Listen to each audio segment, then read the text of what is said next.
my top 3 games aren't open world RPGs. Hell, only one of them is even an RPG, so I'm not some blind fanboy here. But I truly believe open world RPGs have the most potential because developers get total creative freedom. The flip side is that they can crash and burn spectacularly. High risk, high reward. After all, the most profitable piece of media ever is an open world game. But when they flop hard given the budgets involved. The thing about open worlds is there's no single recipe for success. GTA 5, Minecraft, Zelda, Skyrim, completely different approaches, yet all of them are massive hits. What's easier to spot though are the ways these games screw themselves over, and I have noticed 3 big ways that keep coming up. Number 1 is bad urgency. When Cyberpunk dropped, everyone focused on the bugs, marketing lies, performance issues, because sure, they all sucked big time. But the thing is, they have fixed a lot of that stuff now, especially with the DLC. You know what they cannot fix, and I hope they don't repeat in Cyberpunk 2 or Witcher 4, is this. Never given me that look before, Vic. What is it? You, don't got a lot of time left, kid. Say what now? The biochip. It's basically a bomb. Fuse lit already. You don't have much time left. Much life. A few weeks, tops. Silverhand's construct is overwriting your consciousness, gradually taking over your body until one day you'll just be gone. V, it's important you get all this. You'll fix me up, right? Vic? If I could, I would, V. Believe me. But it's way beyond what I know how to do. You're the best of the best, Vic. Why can't you help me? I'm aware you offer a broad range of services and are unusually discreet. Thus, I'd like you to assist me in recovering my missing vehicles. Okay, sure. I'll go after your missing wheels. What? Got a experimental Arasaka biochip in my brain. It's killing me, literally. Let's stay the night. What do you think? Why the hell not? The main questline puts V in a really bad situation super early on. You are literally dying, and you know it. V mentions it constantly during the main quest, clearly scared and determined to do something about it. Now, if you're someone who likes getting immersed in open world games and especially their main quest, like most people playing these games, that's a massive problem. Doing anything except the main story makes zero logical sense now because of the imminent danger. Side quests, gigs, side activities, exploration.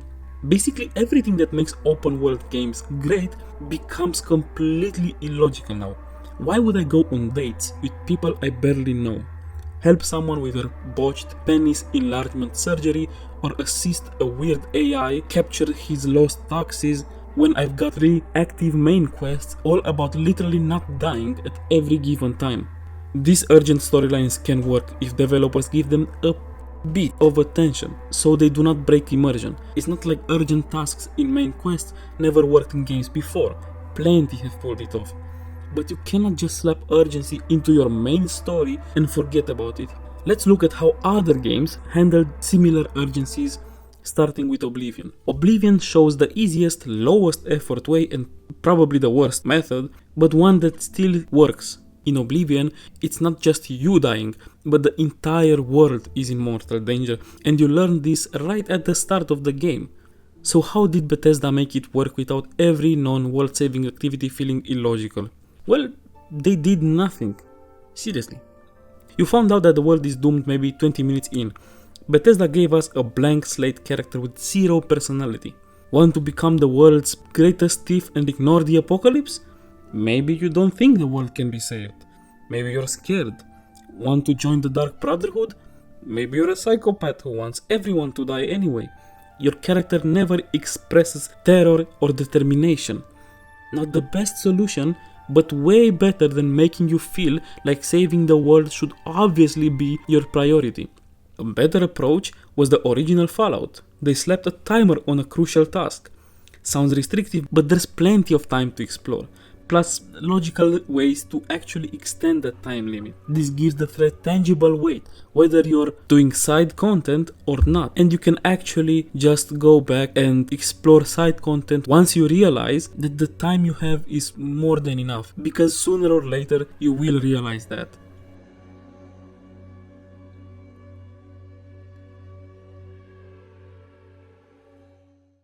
But the best example is Red Dead Redemption 2. It starts super simple. Arthur and his gang wants to make enough money to escape the law and retire somewhere nice. Most of the story is them trying exactly that, pulling jobs, making plans, but always failing. The law gets closer, tension rises, and without spoiling anything, the stakes gradually shift from let's get rich and get out to genuinely life or death situation, while the quality of the story goes from good to a masterpiece.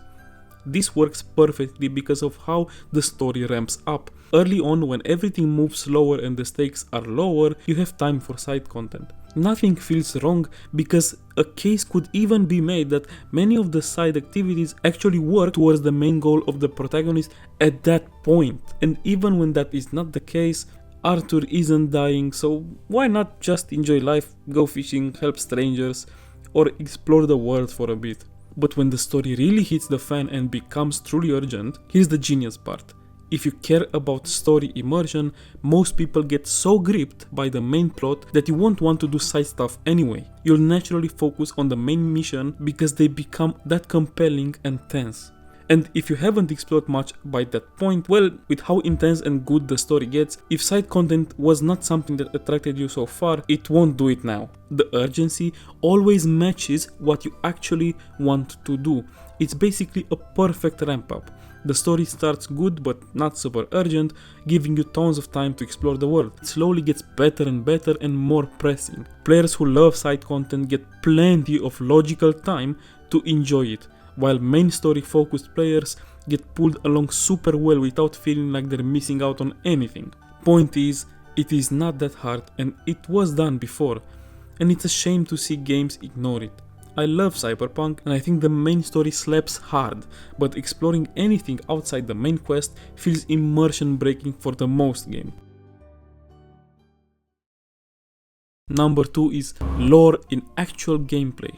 Open world games usually have crazy detailed universes with tons of lore, way more than other game types. Makes sense, you've got all that space to fill with stories and background information that goes way beyond the main quest. But here's the problem, when games hide all of this cool stuff from you. Your main quests and side missions barely scratch the surface of what's actually happening in the entire world. Again, take Cyberpunk. The game has this massive universe with gangs, mega corporations like Arasaka or Militech and legendary characters, but if you just play normally, you learn almost nothing about any of it. What do Arasaka and Militech actually do? What's happening outside Night City? How did the world get so messed up? Even major characters like Takemura or Johnny Silverhand, their backstories are basically hidden unless you hunt down every text file, or worse, need to go and read outside material. Cyberpunk of course isn't alone. Oblivion does this too, though not as badly, and many other games. Games need to pull players away from just what's happening to me right now sometimes. Not all the time, that would be annoying and tiresome, but never doing it is also a huge mistake. You've got these amazing universes that fans would love to dive into, but the stories lose so much flavor by ignoring the bigger picture at all times. Understanding the huge entities you're dealing with would make everything click and stop so many lore complaints. Take Cyberpunk's gangs. Maelstrom are psycho murderers who kill kids for profit sometimes and even mutilate people for fun. They should be a massive deal, right? They appear in the best main quest section and 2 side quests where you see how messed up they are. Then, nothing. They become generic enemies you just shoot. Who leads them? When were they formed? How do they survive? What's their purpose? How does the law enforcement deal with them? How do they recruit? How many of them are there? Zero answers. And Maelstrom is one of the most explored gangs. The other ones are just empty names unless you really dig through external sources. Local stories do matter just as much. But why build all of this lore about the universe of the game if players won't see almost any of it during normal gameplay? Context matters and gives a lot. You play a game and meet an angry guy on a farm that starts shooting at you. You could just kill him and that's it, a crazy local. Or if you know something like there is an underground gas leak that makes people be paranoid because of the gas, used by some huge corporation to actually make these people violent and justify evacuating them and taking their land for their profits. And now even if that person shooting at you is involved in any kind of side activity or quest, or not, it is suddenly a much richer experience. It goes way beyond just an NPC attacking you for the sake of combat. And this is just a stupid idea I came up with on the spot. Imagine what a team full of talented writers dedicating all their working time to it could do in such situations. And they do. These kind of things exist. And that is why seeing them only in text dumps, through terminals and journals, or even worse, only through auxiliary outside of the game material is such a huge problem to me at least. The Witcher 3, the political stuff with Nilfgaard, Redania, and the Lodge of Sorceresses is woven right into the main story. You understand the war and different factions because they're central to finding Ciri. Red Dead Redemption 2, you learn about the gang's history, how the era of the Wild West is coming to an end, and what each member's deal and struggle is through natural conversations and missions. Mass Effect series, the main quests there are constantly teaching you about different alien races, their conflicts, their planets, and galactic politics. Dragon Age, the main quest literally takes you to different factions, mages, templars, dwarves, elves, so you understand their problem and histories. Even Skyrim, worst of the recent Elder Scrolls games for me, beats Oblivion and Cyberpunk here, because the main quest explores struggles beyond just Alduin, and side quests deal with universe-wide issues, not just immediate local problems. Number 3 is exploration. Now for the last point, and this one is a bit different because I honestly cannot fault developers who get it wrong nearly as much, because getting exploration right can genuinely feel challenging, and it's surprisingly easy to completely screw it despite the best intentions. It's arguably the most crucial aspect of open world games too, so you can already spot a big problem. On paper, exploration sounds dead simple. Whenever I venture out into the game world, I should feel like I'm getting something meaningful out of it. What players can gain from that exploration can be very varied. Better gear, breathtaking visuals, compelling stories and side content, or simply that incredible sense of accomplishment from finding something most players will never stumble across. The more of these elements a game nails, the better, but we've seen plenty of games dominate the exploration department by simply excelling in just one or a few areas while being mediocre in others. Take Subnautica. The exploration works because every dive deeper feels like you're pushing into genuinely dangerous unknown territory. Or Breath of the Wild, where climbing a mountain and seeing what's on the other side creates this perfect loop of curiosity and reward. Hell, even older games like Gothic made exploration compelling through the sense that you might stumble into an area way above your level and get demolished, but maybe you could sneak around and grab something super powerful. But here's where I want to focus, the absolute worst way you can ensure exploration feels completely hollow and pointless. I'm talking about the plague of map markers. Those icons that tell you exactly where everything interesting is, sometimes before you've even taken your first step into the world. And it's not just Ubisoft games here. There is a clear double standard in the industry, and especially among gamers, because yes, Assassin's Creed Valhalla, for example, sucks in this department, but take a look at the Witcher's 3 map. Question marks absolutely everywhere, scattered across the landscape. The game makes sure there is literally nothing you could ever miss or discover organically, and this is from a game that's constantly held as one of the golden standards of open world design. But why does this suck so much? Discovering something unexpected in an open world feels amazing. The moment when you crest a hill and see some weird structure in the distance, that is pure magic and makes you curious. You want to know what, if anything, is there. It makes you wonder how many people missed this thing that you just found. How different your playthrough is from someone else's who discovered different secrets at different times. But all of that magic dies when every point of interest gets a bright marker slapped on it. When everything is marked, terrible things happen.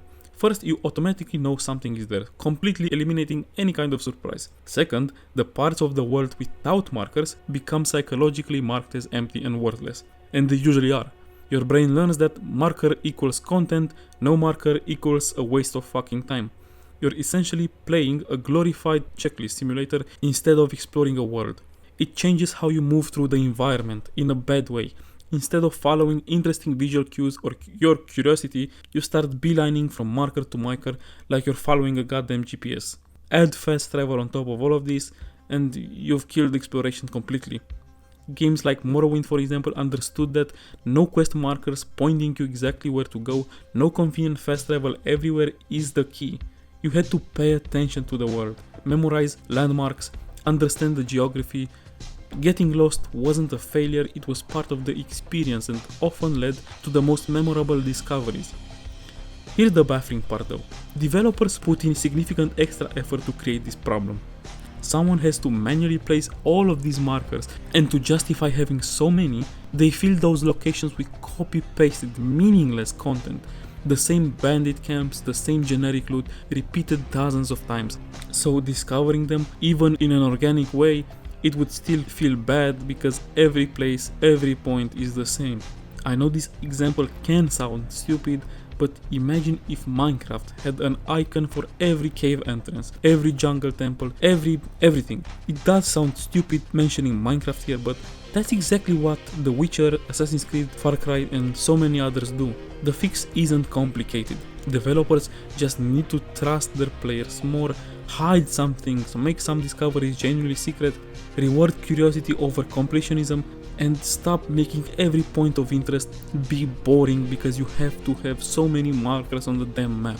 Some of the best exploration experiences come from stumbling across something completely unexpected, something that makes you go, holy shit, I cannot believe this is just sitting here.